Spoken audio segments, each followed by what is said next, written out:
Magique 900.9, merci pour fidélité. Nous, attention, nous suivre panel magique. Et là, pour nous entrer dans la lecture avec décryptage éditorial qui paraît dans la livraison de Nouvelliste matin. Grands enjeux autour des douanes haïtiennes. Cette semaine, le gouvernement haïtien a décidé de changer le directeur général de l'administration générale des douanes, Jules Édouard, en poste depuis un peu plus de 3 ans.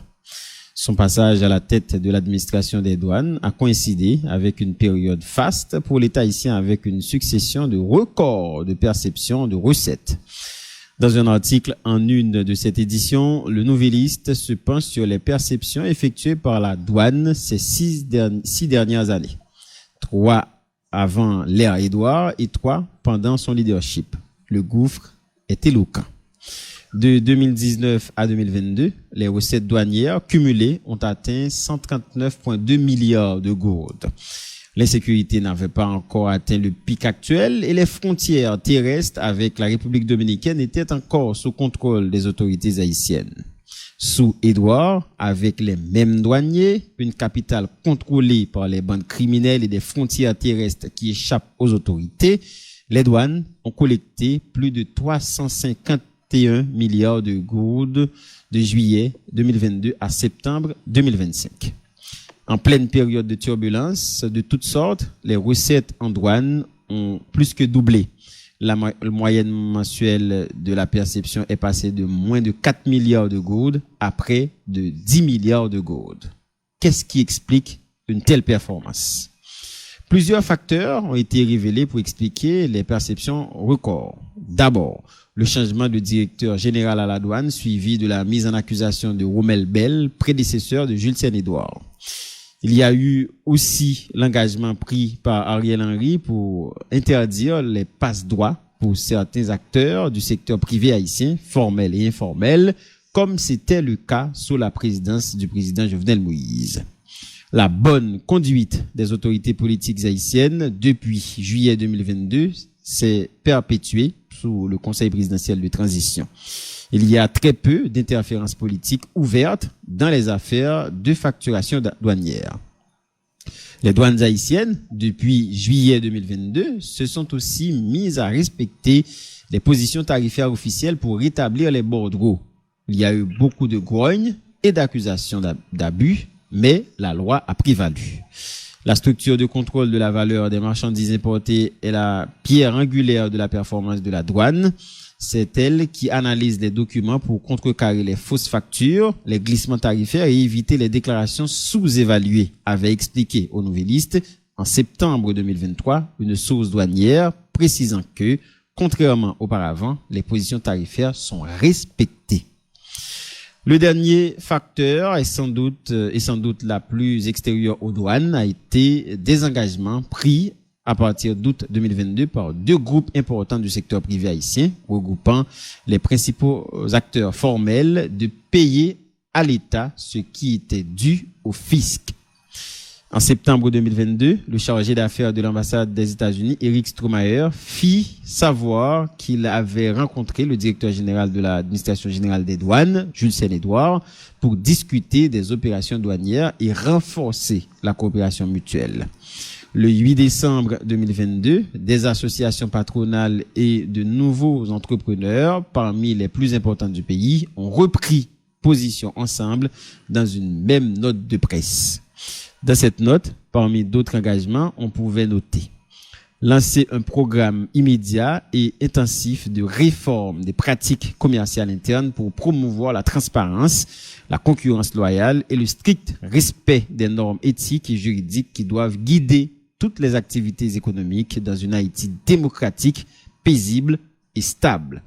Nous développerons un code de conduite public-privé pour assurer la transparence des pratiques concurrentielles, la collecte et l'utilisation rationnelle et transparente des fonds publics, tout en exigeant l'application stricte de la loi pour lutter contre la corruption et l'impunité. Si aujourd'hui on ne peut pas faire un bilan global positif de ces vœux, les douanes ont été le seul secteur qui a pu en tirer parti. Les recettes records en témoignent. Parmi les signataires de la note du 8 décembre, on retrouve Laurent Saint-Cyr de la Chambre de commerce et d'industrie de l'Ouest, William Lemke de l'Association d'industrie d'Haïti, Gaïna Forbin pour l'Association touristique d'Haïti, Jean-Philippe Boisson pour la Chambre de commerce américaine d'Haïti, Michel Moura pour la Chambre de commerce et d'industrie haïtiano-canadienne, Godfrey Andal pour Amar et Édouard Bossan pour le regroupement patronal haïtien et Fritz Meuse pour l'association des ports d'Haïti. Suivent les signatures des entreprises et entrepreneurs qui supportent et s'engagent à contribuer activement à cet effort de sauvetage national. Olivier Bao, Alternative Insurance Company, Alain Bayard, Access Haïti, Roger Carrier, Palm Apparel Group, Christopher Andal, MSC Group, Thierry Moïse, Alipro SA, Hans Rémy, Christian Maton, Matpar, Vic Saliba, Inoto SA, Eddie Dib, Deka Group, Joël Bonnefil, A-Track, Harold Mazuka, Groupe HM, Gouven Bidjo, Groupe GB Group et Philippe Coles, Groupe Coles. Avec le changement de direction générale à la tête de l'administration générale des douanes, les performances seront-elles encore au rendez-vous? Il est trop tôt pour le savoir. Les statistiques parleront pour les nouveaux responsables et pour le conseil présidentiel de transition. En attendant, le nouveau directeur général Gérard Ramplet s'est engagé à faire mieux que son prédécesseur. Le nouveau directeur table sur 3 axes prioritaires pour insuffler, dit-il, une nouvelle dynamique capable de redorer l'image de l'administration. La lutte contre la fraude et la contrebande de toutes sortes, le contrôle et la facilitation dans une perspective de consolidation et d'augmentation des recettes fiscales, la lutte contre la corruption interne et externe. M. Gérald Ramplet promet par ailleurs la libre concurrence.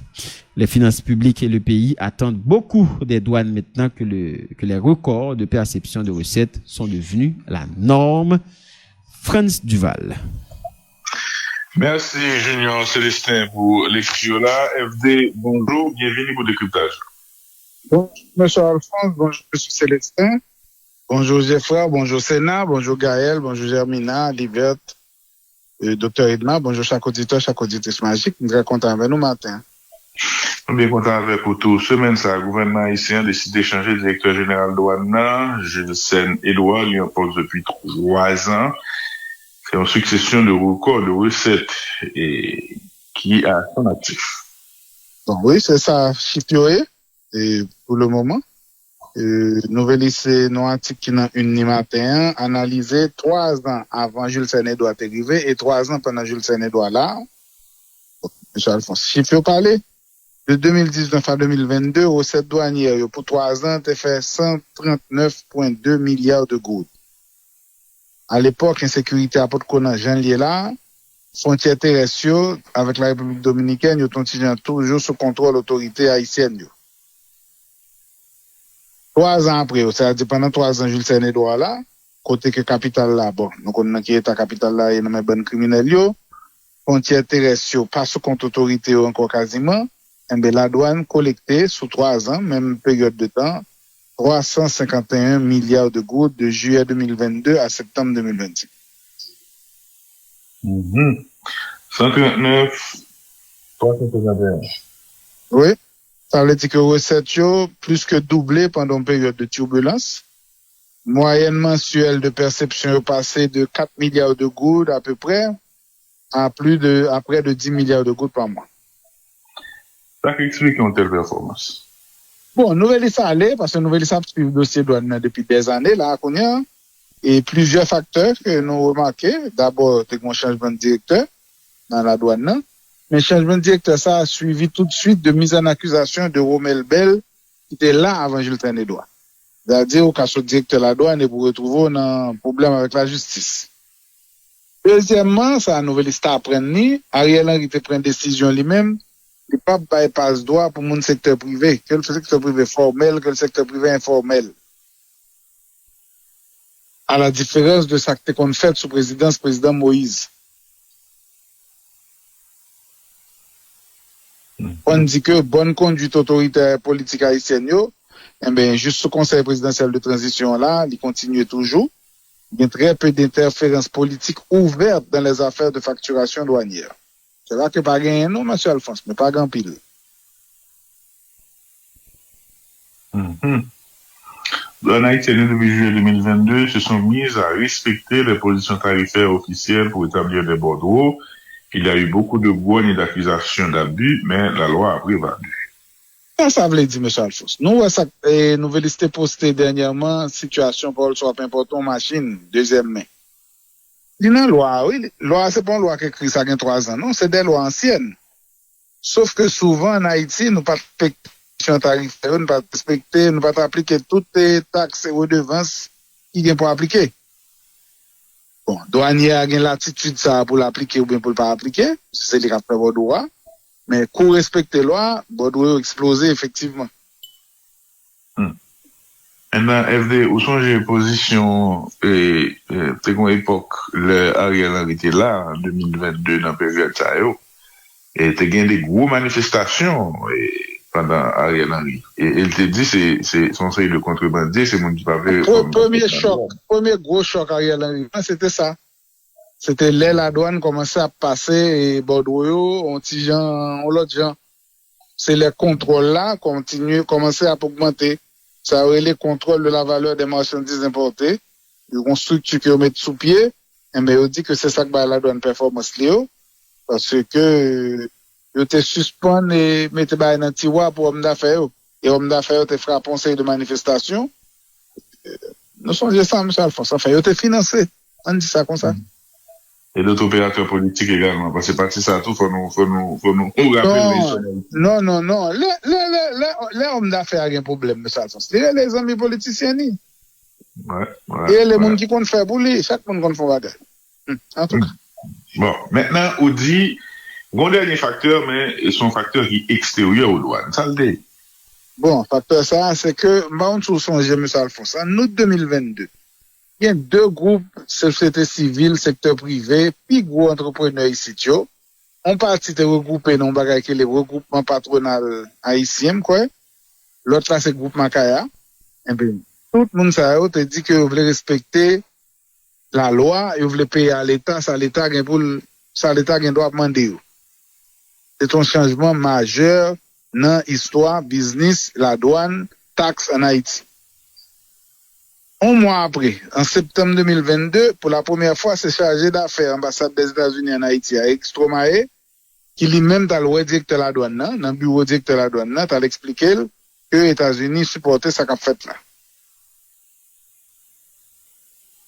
8 décembre 2022, toute association patronale et des entrepreneurs qui n'étaient pas mis, qui est important dans le pays, eh bien, non, même note de presse, M. Alphonse, il a pris engagement pour lancer un programme immédiat et intensif de réforme des pratiques commerciales internes pour promouvoir la transparence, la concurrence loyale et le strict respect des normes éthiques et juridiques qui doivent guider toutes les activités économiques dans une Haïti démocratique, paisible et stable. Bon, nous avons publié toute notre ça. Ça, tout, c'est un engagement que le secteur privé a pris. Enfin, on dit pour le contre corruption, pour le contre impunité. Ça a été écrit au même dans notre pays, et tout plus gros homme d'affaires a signé. Je dis à là, il y a des gens qui ont signé le président. Oui, c'est pour M. Saint-Cyr. Oui, M. Saint-Cyr était signé le président, Mme Forbin était signé le chef cabinet président. Je te dis à l'époque, nous développons un code de conduite publique-privée pour assurer la transparence des pratiques concurrentielles, la collecte et l'utilisation rationnelle et transparente des fonds publics, tout en exigeant l'application stricte de la loi pour lutter contre la corruption et l'impunité. Ça, c'est son gros engagement et volets, ça, c'est des volets qui étaient sous table, pour nous avancer. Nous, par contre, si tout engagement est pris, si on respecte, mais nous, avons dit que partie la douane, nous, avons résultat, nous, avons chiffre. Tout à fait. Et maintenant, FD, à l'époque aussi, il y avait un épouvantail sanction. Qui est toujours là. Qui est toujours là, M. Alphonse. Eh ben, c'est une menace. Je dis plus qu'on épouvantail, c'est une menace. Les menaces sont toujours là. Et des fois, ils actionnent, des fois, ils quittent le dormi. Des fois, c'est Canada qui frappe, des fois, c'est États-Unis, mais il est toujours là. Un goutte à goutte. Et oui, un goutte à goutte. Oui. Là, ou bien toute entreprise, tout homme d'affaires, business, etc. Maintenant, et engagement ça qui prend, donc, vous marquez, l'histoire est soulignée tout que, bon, en tout cas, il y a des personnalités là d'ailleurs qui sont dans le secteur privé, je veux dire, qui, l'exécutif là est au plus haut niveau. Vous dites, loin l'éditorial là, avec le changement de direction générale à l'administration générale des douanes, les performances seront-elles au rendez-vous? Là, son questionnement. Encore, M. Alphonse, seront-elles encore au rendez-vous? Encore là. Oui. Parce que secteur privé a pris engagement, secteur privé a qui n'a pouvoir, secteur privé a changé directeur de la douane, mais secteur privé a dit non. Est-ce que la première engagement? On va voir, M. Alphonse. Ballon en bien. Oui. Vous avez tout à fait. Vous avez pouvoir, vous avez la douane. On va voir ce que ça va donner. Monsieur Alphonse, c'est statistique pour le parler pour responsable la douane et puis pour conseil présidentiel de transition. En attendant, les engagements du nouveau directeur. Nouveau directeur a dit qu'il pourrait faire mieux que ça que là avant. Monsieur Gérard Ramplet a annoncé dans le discours, il pourrait faire mieux que son prédécesseur. Nouvelle cité quantique qui dit le nouveau directeur table sur 3 axes prioritaires pour le cabas un nouveau dynamique et redorer l'image d'administration. On a parlé de la douane. Il va faire lutte contre la fraude et la contrebande, contrôle et facilitation et consolidation et augmentation des recettes. Tout en faisant la lutte contre la corruption interne et externe. M. Alphonse, je crois que engagement directeur clair, là, qu'on y a seul secrétaire, c'est chiffre. Parce qu'il se trouve que, entre-temps, sur les derniers 3 ans, l'État habitué n'a pas comme la douane pour fonctionner. Parce que la douane vient plus grosse source de recettes que l'État haïtien gagne. Ça veut dire, FD, moins financement monétaire du déficit et plus stabilisation du change. Stabilisation du change, voilà. Oui. Nous parlons, ça l'État va le faire. Capelouse, merci pour bel éditorial. Voilà, ça l'État va le faire. C'est un sujet important pour nous pour te souligner ça. Merci, M. Duval. Ça gagne dans le journal encore, s'il vous plaît. Et M. Célestin m'a cherché une lame. Oui, M. Célestin voit une. Oui, non, il voit. Les Haïtiens sur le grill, les chefs font passer le temps. Son article qui fait une nouvelle ce matin. 10 enfants tués en 10 jours à Port-au-Prince. Recettes douanières, que s'est-il passé ces 6 dernières années? À l'ONU, Laurent Saint-Cyr discute de sécurité et de relance économique. Dimitri Vob, arrêté et incarcéré aux États-Unis. Éducation, la mise en œuvre du plan décennal d'éducation et de formation dans l'impasse. Kinskoff, Massillon-Jean, magistrat, presse l'État d'agir pour la réouverture des classes. Cap-Haïtien, nouveau cartel, même problème sanitaire. Attendez, M. Alphonse. Haïti sollicité pour soutenir la candidature de Firmé Edouard Matoko à la tête de l'UNESCO. Et puis, dernier article là, qui est plus bonne nouvelle qui est dans le journal matin. Cap-Haïtien, 27 nouveaux spécialistes de Zami la santé, entre espoir et résilience. C'est des gens qui diplômés en médecine, qui font des spécialisations, ou bien que c'est des infirmières, mais tout le monde sait c'est dans le secteur médical là, oui, après une formation qui était entrecoupée de problèmes. Nous bien contents. Maintenant, bon, FDC, on a parlé de affaires au Cap, ça, si pas un système organisation, si pas un... Non, ça, t'as parlé de Cap, l'autre jour, M. Alphonse, qui est au Cap côté lié, M. Alphonse. Non, mais tournez sur les... Non, tournez sur les, M. Alphonse. On met allé, mais vous nous dites ça, oui. Si nous pas percevoir redevance pour ramasser Fatria pour une organisation, Fatria pour mal le ciel. M. Alphonse, pour qui ça pour nous organiser, M. Alphonse? Vous ne organiser quoi que ce soit, M. Alphonse? Puis ici, sous débat comme si depuis le modèle mondial qu'on dit pour gérer, nous comprenons font une opération coup de poing contre Fatria, mais si devait pas le ciel. En tout cas, M. Merci beaucoup, M. Duval. Merci beaucoup. Merci.